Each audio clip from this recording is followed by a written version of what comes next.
कुछ लोगों पर आवाज नहीं पहुंची, मैं फिर से सलाम कर देता हूँ। अस्सलाम वालेकुम व रहमतुल्लाहि व बरकातहू।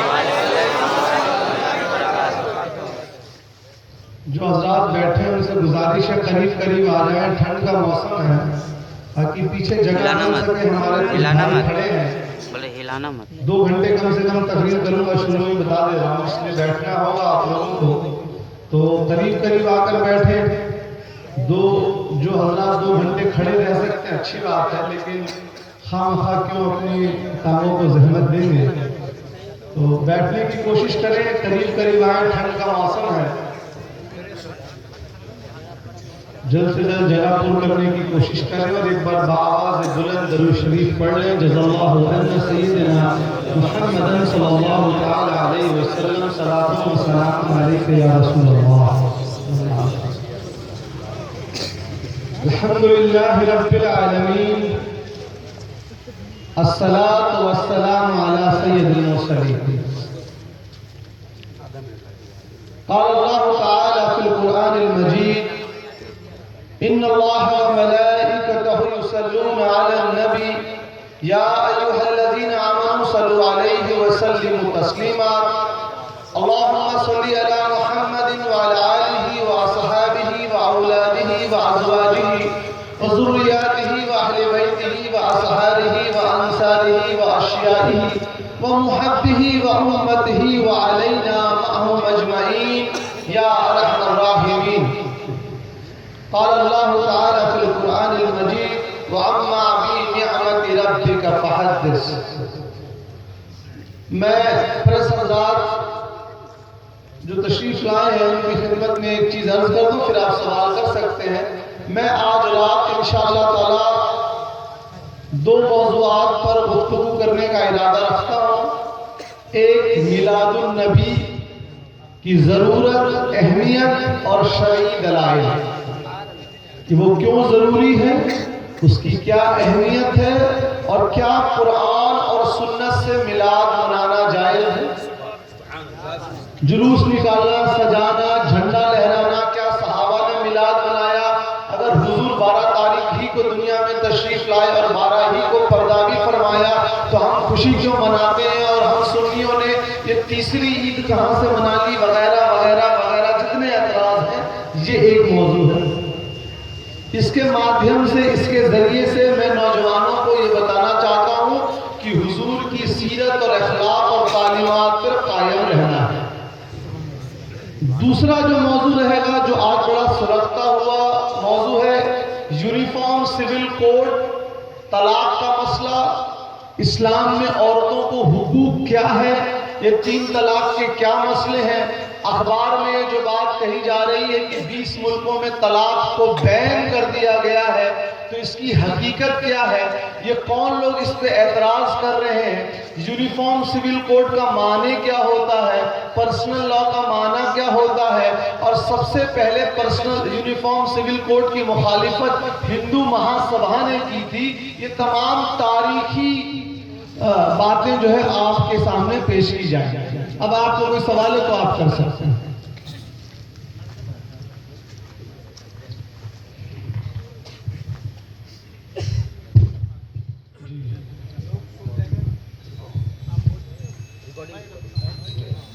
मेरा पहला सवाल यह है कि पूरे देश में जो आज बवंडर मचा है जी 3 तलाक को लेकर, उस पर आपका क्या कहना है? जो लोगों को मतलब दिमाग में एक धारणा चल रही है कि आखिर क्या वजह है कि बाकी जितने मुस्लिम कंट्रीज में जी। अदर कंट्रीज में ये जो है क्या नाम इसका 3 तलाक बैंड है, इंडिया में ही अगर इस तरह का हो रहा है तो आखिर मुस्लिम इसका विरोध क्यों कर रहे हैं? ये सवाल है हमारा।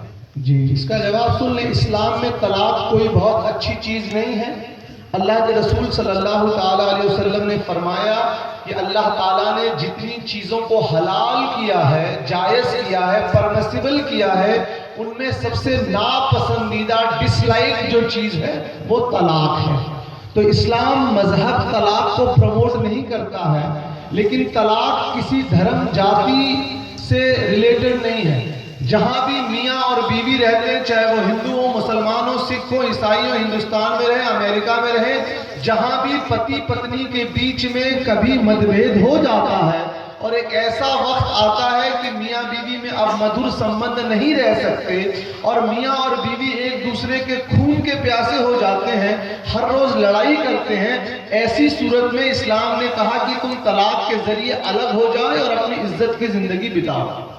दूसरा पॉइंट, क्या 20 मुल्कों में 3 तलाक बैन है? ये सरासर झूठ और फरेब है। मेरी बात नोट करें, सरासर झूठ और फरेब है। किसी मुल्क में, ट्यूनीशिया को छोड़कर किसी इस्लामिक मुल्क में 3 तलाक बैन नहीं है। और जिन मुल्कों की मिसाल दी जा रही है, मैं उनमें 2 के नाम बता दूं। एक दिया जाता है इजिप्ट, मिस्र, और दूसरा बांग्लादेश। ठीक है, 20 मुल्कों में 2 मुल्क का नाम दे रहा हूं मैं। बांग्लादेश में और मिस्र में दोनों जगह जो लोग धार्मिक कम मात्रा में हैं, यानी बांग्लादेश में हिंदू धर्म को मानने वालों को अपने धर्म पर रहने का पूरा अधिकार है। उसी तरह इजिप्ट, मिस्र में ईसाई धर्म को मानने वालों को अपने धर्म का पालन करने का पूरा हक है। अगर आप इन 2 मुल्कों का, इन 2 देशों का हमको उदाहरण देते हैं तो ये भी तो उदाहरण दीजिए कि यहाँ पर जो लोग कम हैं उनको पूरा इख्तियार है, तो उसी तरीके से हमको यहाँ पूरा इख्तियार मिलना चाहिए। ये उनके लिए है जो उन मुल्कों का हमको उदाहरण देते हैं, हमको वो मुल्क नहीं चाहिए। हिंदुस्तान का मुसलमान अपने मुल्क से मोहब्बत करता है। हमको 20 इस्लामिक मुल्क से कोई लेना देना नहीं है। हम अपने शरीयत को मानते हैं और हम अपने आईन संविधान को मानते हैं। आर्टिकल नंबर 25 संविधान की धारा नंबर 25 कहती है, every citizen has got right to practise and propagate his religion as long as it does not create law and order and ऑब्स्सिनिटी।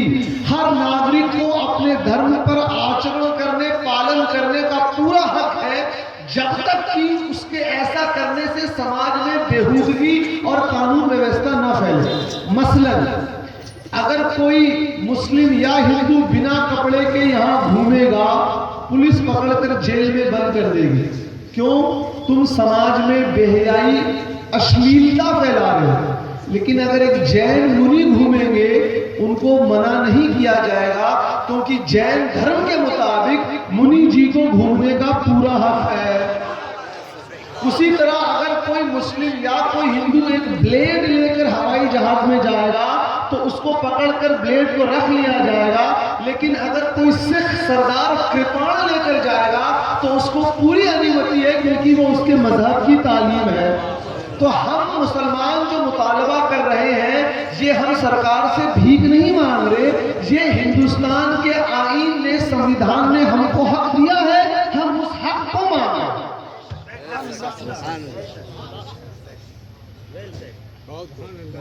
दूसरा सवाल हमारा ये है कि जो सरकार आज भारत सरकार जो बात कर रही है, मतलब एक तरफ तो जहां आप कह रहे हैं क्या नाम इसका, इसको तो विरोध भी मुस्लिम महिलाओं की तरफ से जो आया है, मतलब जो कोर्ट में मामला गया है, किसी मुस्लिम महिला ने ही इसके खिलाफ किया है। तो अब वो सरकार इस बात को कह रही है कि आखिर कहाँ विरोध, जब ये तो सरकार थोपने की बात नहीं कह रही है, मुस्लिम आपके यहाँ से विरोध हुआ है, तो फिर इस बात पे क्या कहना है आपका? ये देखिए, वो जो महिलाएं गई है वो कितना परसेंट है?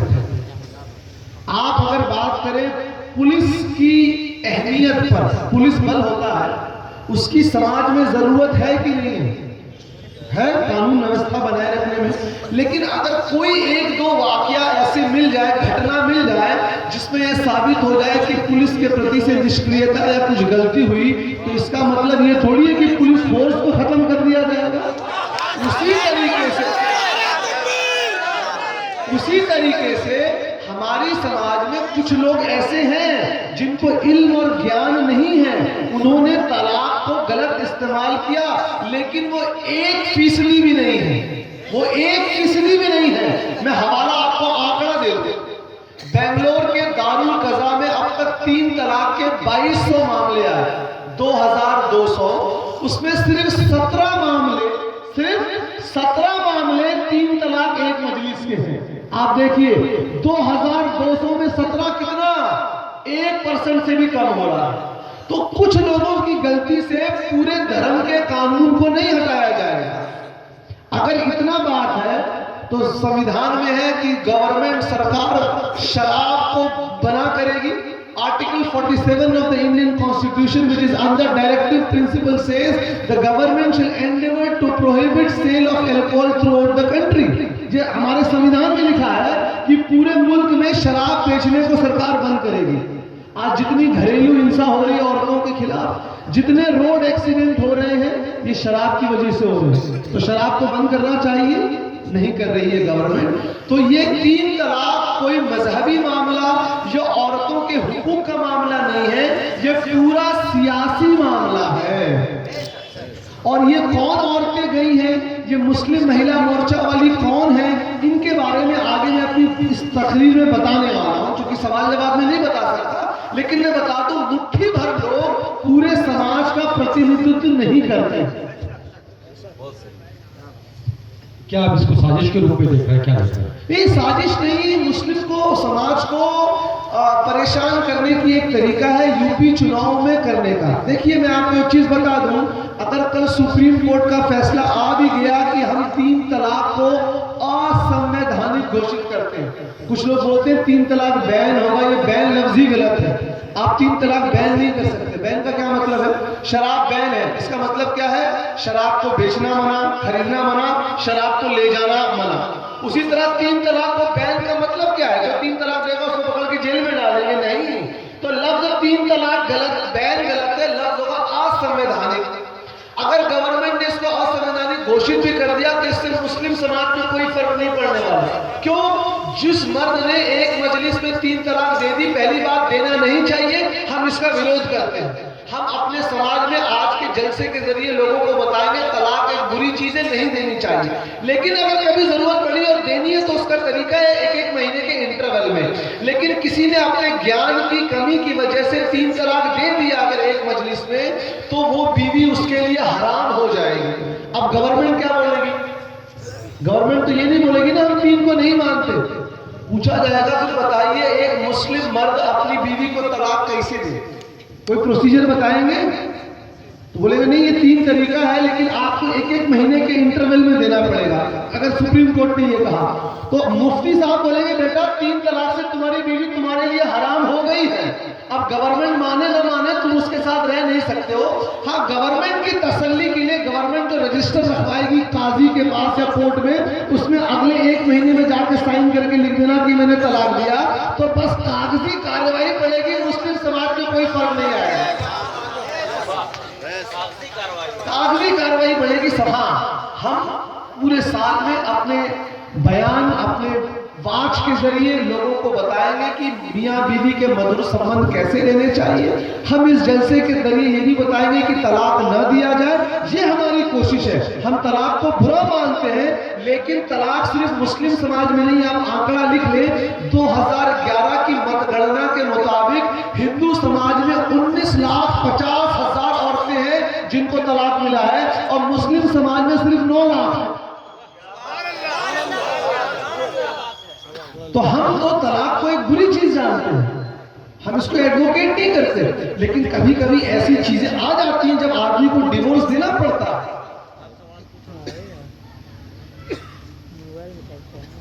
धन्यवाद जी, शुक्रिया आप लोगों का वक्त का। आप लोगों को प्रेस नोट दिया आपने, इन लोगों को दे दिया? ठीक, शुक्रिया। एक बार दुरूद शरीफ पढ़ लें।